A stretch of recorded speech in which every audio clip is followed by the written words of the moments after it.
मंडळी नमस्कार.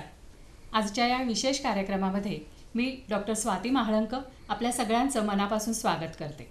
मंडळी, आज माझ्याबरोबर या स्टुडिओमध्ये उपस्थित आहेत 3 मान्यवर. मी सर्वप्रथम आपल्याला त्यांचा परिचय करून देते. पहिल्यांदा माझ्या डाव्या बाजूला जे बसलेले आहेत ते आहेत श्रीयुत महादेव न्हावकर. न्हावकर साहेब हे मानवी संसाधन विकास क्षेत्रामध्ये अनेक वर्ष कार्यरत आहेत आणि निवृत्तीनंतर आता अनेक ठिकाणी प्रशिक्षण देण्याच्या कार्यक्रमामध्ये ते सहभागी होतात. मिटकॉन असेल, MCED असेल, अशा मान्यवर संस्थांबरोबर नवीन मनुष्यबळ प्रशिक्षित करण्यासाठी त्यांचा मोठं योगदान आहे. त्यांच्याबरोबर आहेत ते माननीय हेमंतजी हरहरे. प्रदीर्घ काळ संघाचं काम करणारे अत्यंत निष्ठावान प्रचारक म्हणून त्यांची ख्याती आहे. ते स्वतः बँकिंग सेक्टरमधले आहेत. बँकेमध्ये त्यांनी अनेक वर्ष सेवाभावानं काम केलं आणि निवृत्तीनंतर आता स्वतःला संघकार्यामध्ये आणि त्यातून मनुष्यबळाची उभारणी आणि पर्यायानं समाज आणि देशाच्या उभारणीसाठी ते देत असलेलं योगदान हे फार महत्त्वपूर्ण आहे. माझ्याबरोबर तिसरे जे मान्यवर आहेत ते आहेत माननीय वसंत कोरे. आपण ज्या पुण्यश्लोक अहिल्यादेवी होळकर सोलापूर विद्यापीठाच्या स्टुडिओमध्ये हा कार्यक्रम करतो आहोत, याच विद्यापीठामध्ये मानव्य विद्याशाखेचे अधिष्ठाता म्हणून ते कार्यरत आहेत. मी आपल्या तिघांचंही मनापासून स्वागत करते. आणि मंडळी, ह्या सगळ्यांमध्ये आणखी एक समान धागा आहे आम्हाला सगळ्यांना जोडणारा. ते म्हणजे आपल्या या विद्यापीठामध्ये क्रांतदर्शी महात्मा बसवेश्वर यांच्या नावानं जे अध्यासन सुरू झालेलं आहे त्या अध्यासनावरती आम्ही सर्वजण काम करतो आहोत. महात्मा बसवेश्वरांचा विचार हा समाज उभारणीसाठी देशभर त्याचा अत्यंत चांगल्या पद्धतीने प्रसार व्हावा म्हणून ह्या अध्यासनाच्या माध्यमातून विविध उपक्रम राबवण्याकडे आमचं लक्ष आहे आणि त्या सगळ्यामध्ये आम्ही आमच्या परीनं अधिकाधिक योगदान देण्याचा प्रयत्न करतो आहोत. आजही या निमित्ताने आमची भेट झाली. आपण जाणून घेऊया अध्यासनाच्या कामामध्ये या सगळ्या मंडळींचं योगदान कसं असणार आहे आणि यापुढे अध्यासन अधिक चांगल्या पद्धतीने समाजाभिमुख व्हावं, उपक्रमशील व्हावं, या दृष्टीने आम्ही काय काय करणार आहोत. मी सर्वप्रथम माननीय हेमंतजी हरहरे यांना विचारेन की हेमंतजी, आज पण अध्यासनाची एक बैठक झाली, आपण त्याच्यात उपस्थित होतात, तर काय महत्त्वाचं तुम्हाला वाटतं या बैठकीमध्ये किंवा कसं कामकाज चाललेलं आहे अध्यासनाचं? 2-3 गोष्टी माझ्या लक्षात आल्या, ते आपल्या सगळ्यांच्या समोर ठेवतो आहे.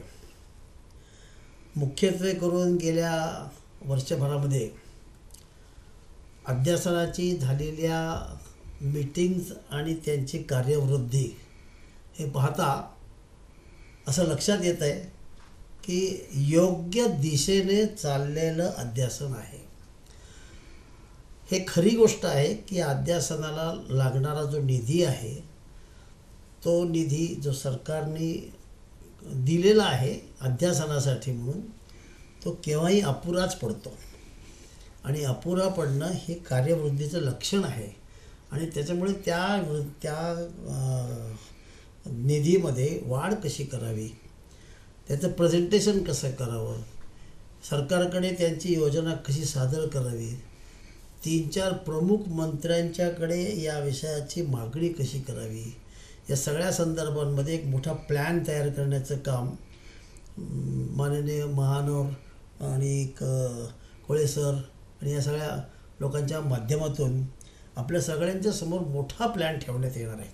या सगळ्या प्लॅनच्या आधारावर इथे एक सदन, गार्डन आणि वंचितांचे प्रश्न सोडवण्यासाठी काही प्रयत्न, अशा 3-4 मुद्द्यांच्या आधारावर या बैठकीची सांगता झाली.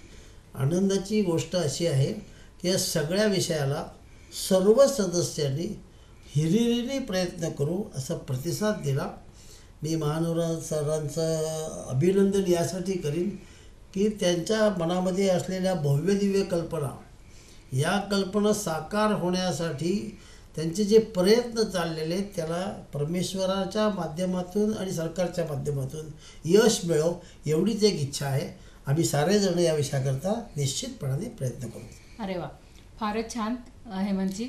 न्हावकर साहेब, मी तुम्हाला विचारेन की आता हेमंतजींनी सदनाचा उल्लेख केला, तर महात्मा बसवेश्वर सदन उभारायचं असा ह्या आराखड्यामधला एक महत्त्वाकांक्षी योजना आहे त्यातली, त्याच्याविषयी थोडंसं अधिक सांगा ना, की नेमकं हे सदन म्हणजे काय असणार आहे तिथे, किंवा त्याचा उपयोग कसा करायचा ह्याच्याविषयी काही विचार झालेला आहे का? बसवेश्वर सदन हा शब्द अलीकडच्या 2-3 मीटिंगमधून समोर आलेला आहे. त्याच्यापूर्वी या अध्यासनाच्या ज्या सगळ्या मीटिंग झाल्या त्याच्यामध्ये सर्वसाधारणपणे अध्यासनं कशी चालतात, तर अकॅडमिक स्वरूपाची अध्यासनं, अभ्यासक्रम, फेलोशिप, व्याख्यानं, चर्चासत्र अशा पद्धतीने चालतात. सुरुवातीपासूनच आपल्या कुलगुरूंचा भर या विषयावर राहिलेला आहे की या ठिकाणी महात्मा बसवेश्वरांनी जी आपल्याला शिकवण दिलेली आहे त्या शिकवणीमध्ये कायक विचाराचं खूप मोठं महत्त्व आहे, श्रमाच्या प्रतिष्ठेचं खूप मोठं महत्त्व आहे, नंतर श्रम करून पैसा मिळवणे या गोष्टीचं खूप महत्त्व आहे. आणि त्यांनी जी सामाजिक क्रांती केली त्या क्रांतीमध्ये सगळ्या स्तरावरील लोक एक आहेत. म्हणजे श्रीमंत गरीब असा भेद नाही, स्त्री पुरुष असा भेद नाही. आणि म्हणजे महात्मा बसवेश्वरांची जी शिकवण आहे ती शिकवण पुढे नेण्यासाठी म्हणून जे काही करता येईल आणि आपल्याला सामाजिक समरसता कशा प्रकारे निर्माण करता येईल या दिशेने अध्यासनाचं कार्य चालावं असा एक उद्देश त्याच्यामध्ये होता. तर आजच्या मीटिंगमध्ये जे झालं त्याच्यामध्ये एक जास्त दिशा स्पष्ट झाली, ती अशी की हे जे बसवेश्वर सदन होईल हे आंतरराष्ट्रीय अभ्यासाचं केंद्र तर नक्कीच असेल, त्याच्याबद्दल प्रश्नच नाही, परंतु 1-2 एरियाजमध्ये हे अध्यासन मोठ्या प्रमाणात काम करेल असं वाटतंय. एक पहिली गोष्ट म्हणजे महात्मा बसवेश्वरांच्या विचाराची आणि कार्याची ओळख अख्ख्या जगाला व्हावी, म्हणजे आपल्या विद्यापीठातल्या क्षेत्रातल्या विद्यार्थ्यांनाच व्हावी असं नाही, तर महाराष्ट्रातल्या विद्यापीठातल्या विद्यार्थ्यांना व्हावी, महाविद्यालयातल्या आणि देशभरातल्या जगातल्या असा एक प्रकारचा अभ्यासक्रम तयार करण्यात यावा की जो स्वयंचलित असेल. स्वयंचलित म्हणजे या अर्थाने की त्याचं व्हिडिओ शूटिंग असलेलं रेडी आहे, प्रश्नोत्तर रेडी आहेत, इंटरॅक्टिव्ह अशा प्रकारचा अभ्यासक्रम जो डिजिटल अभ्यासक्रम असेल आणि तो कुठल्याही बाहेरच्या इंटरफिअरन्स शिवाय अगदी परीक्षेचा आणि त्याचे रिझल्ट सुद्धा येतील आणि तो अभ्यासक्रम संपूर्ण जगातल्या लोकांना एक समाधान देऊन जाईल किंवा मी बसव विचाराचा अभ्यास केलेला आहे अशा प्रकारच्या अभ्यासाची निर्मिती करावी असा एक पहिला मुद्दा. नंतर दुसरा मुद्दा एक असा आहे की त्याच्यामध्ये सध्या आपल्याला सामाजिक समस्या ज्या आहेत त्याच्यामध्ये रोजगार निर्मिती आणि कौशल्य विकासाचं महत्त्व खूप मोठं आहे. त्यामुळं 12 बलुतेदार हा विषय आपण नेहमी बोलत असतो, परंतु त्या 12 बलुतेदारांचं जे त्यांनी जे कौशल्य आत्मसात केलेली होती त्यांची संख्या दिवसेंदिवस कमी होत चाललेली आहे आणि बाजारात मागणी खूप आहे त्या विषयाला आणि ते रोजगार निर्मितीचं खूप मोठं साधन आहे. तर अशा प्रकारचे कौशल्यावर आधारित अभ्यासक्रम या केंद्रामध्ये कशा प्रकारे आणता येतील आणि उद्योजकता विकास, कौशल्य विकास, या 12 बलुतेदारांच्या व्यवसायांचा कौशल्य विकास या मार्गाने हे बसवेश्वर अध्यासन चालू शकेल अशा प्रकारची संकल्पना सगळ्याच सदस्यांच्या चर्चेतून आजच्या दिवशी प्रकट झालेली आहे. त्याच्या संबंधी कार्ययोजना करण्याचं सुद्धा ठरलेलं आहे, त्याच्या समित्या ठरलेल्या आहेत आणि त्याच्यानुसार त्या दिशेने हे सदन बसवेश्वर सदन नक्की यशस्वी होईल असा मला विश्वास वाटतो. अरे वा, खूपच छान. आणि एकूण समाजाभिमुख कसं अध्यासन करता येईल, म्हणजे आपण सुरुवातीला म्हणलात तसं की ते फक्त अकॅडमिक किंवा शैक्षणिक स्वरूपाचं न राहता ते समाजाभिमुख कसं करता येईल ह्या दृष्टीने चाललेले हे प्रयत्न खरंच प्रशंसनीय आहेत. आणि मला असं वाटतं की महात्मा बसवेश्वरांची शिकवण ही खरंच समाजापर्यंत पोहोचवायची असेल तर हे असे उपक्रम निश्चितरित्या उपयुक्त ठरू शकतात. कोरे सर, तुम्हाला विचारू इच्छिते की आता हे उपक्रम खूप समाजाभिमुख करण्याच्या दृष्टीने विचार चाललेला आहे, हे चांगलं आहे, पण विद्यापीठातल्या विद्यार्थ्यांना त्यांच्या शैक्षणिक ह्याच्यामध्ये सुद्धा उपयुक्त ठरेल असे काही उपक्रम ह्या अध्यासनाच्या दृष्टीने विचार केलेला आहे का, म्हणजे अशा उपक्रमांचा? निश्चितच मॅडम, कारण आम्ही पहिल्यांदा सोलापूर विद्यापीठामध्ये किंवा पुण्यश्लोक कैलादेवी होळकर सोलापूर विद्यापीठाला हे अध्यासन केंद्र स्थापन करण्याचं भाग्य मिळालं. कारण महात्मा बसवेश्वरांचं जो कार्यक्षेत्र आहे ते विशेषतः सोलापूर जिल्हा आणि आसपास हे मोठ्या प्रमाणावर आहे. तर ही जी 12व्या शतकामध्ये महात्मा बसवेश्वरांनी जे समतावादी विचार मांडला, समाजातील सर्व घटकांना घेऊन एक पुढं जाण्याचे विचार मांडलं, तो विचार आज आपल्याला विशेषतः पुण्यश्लोक अहिल्यादेवी होळकर विद्यापीठाला हे आंतरराष्ट्रीय पातळीवर घेऊन जाण्याची संधी मिळते. मग आमच्या या विद्यार्थ्यांना इथं या अध्यासन केंद्राच्या माध्यमातून अभ्यास करता येईल.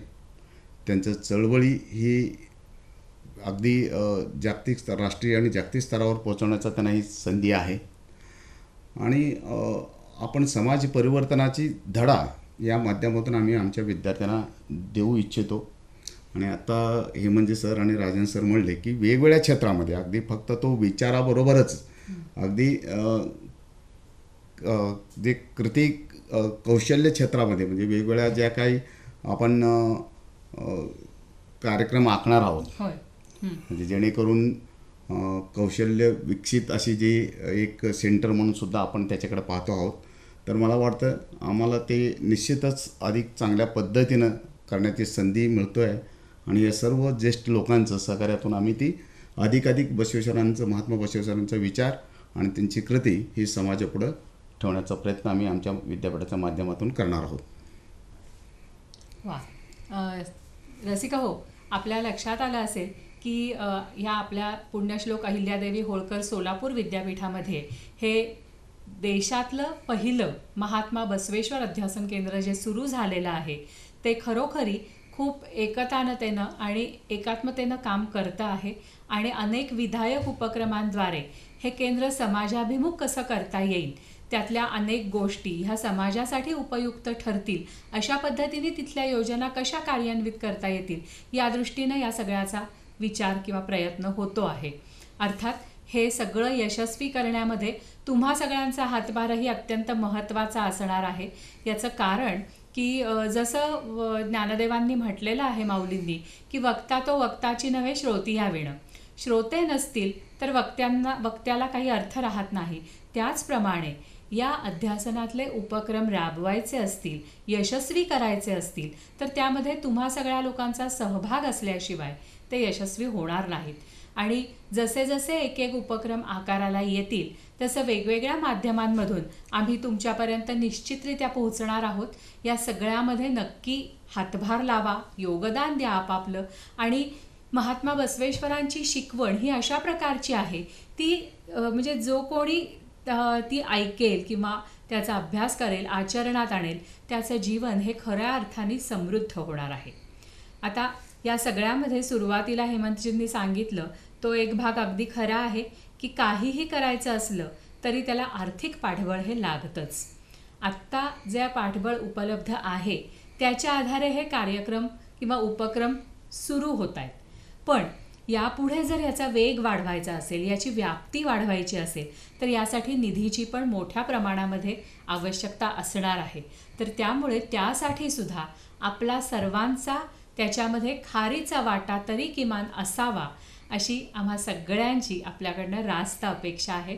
आणि मला माहिती आहे की तुमच्यासारखे मर्मज्ञ किंवा सुजाण रसिक हे अशी मागणी कधीच डोळ्याआड कानाआड करणार नाहीत. त्यामध्ये आपापल्या परीनं खारीचं योगदान तरी देतील.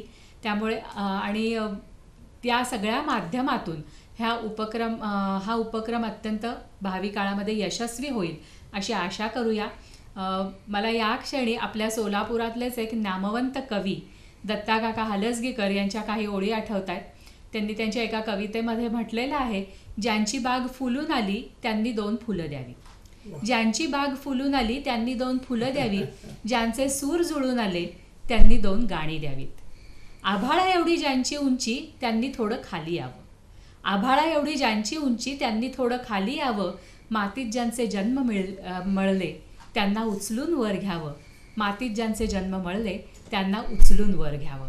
मला असं वाटतं अध्यासनाच्या माध्यमातून सुरू होणारे उपक्रम हे खऱ्या अर्थाने अशा पद्धतीनंच किंवा याच जाणीवेनं सुरू होत आहेत. त्यामुळे आपल्या सगळ्यांचा सहभाग आणि सहयोग त्याच्यामध्ये अत्यंत महत्त्वाचा आहे. आज हे तिन्ही मान्यवर इथे आले, आपल्याशी संवाद साधला आणि या अध्यासनाच्या माध्यमातून काय काम होतं आहे याचं नेमकं चित्र आपल्यासमोर ठेवलं. त्याबद्दल या तिघांचेही मी विद्यावाहिनीतर्फे मनापासून आभार मानते. आपल्या सगळ्यांचेही आभार मानते आणि हा कार्यक्रम संपला असं जाहीर करते. नमस्कार.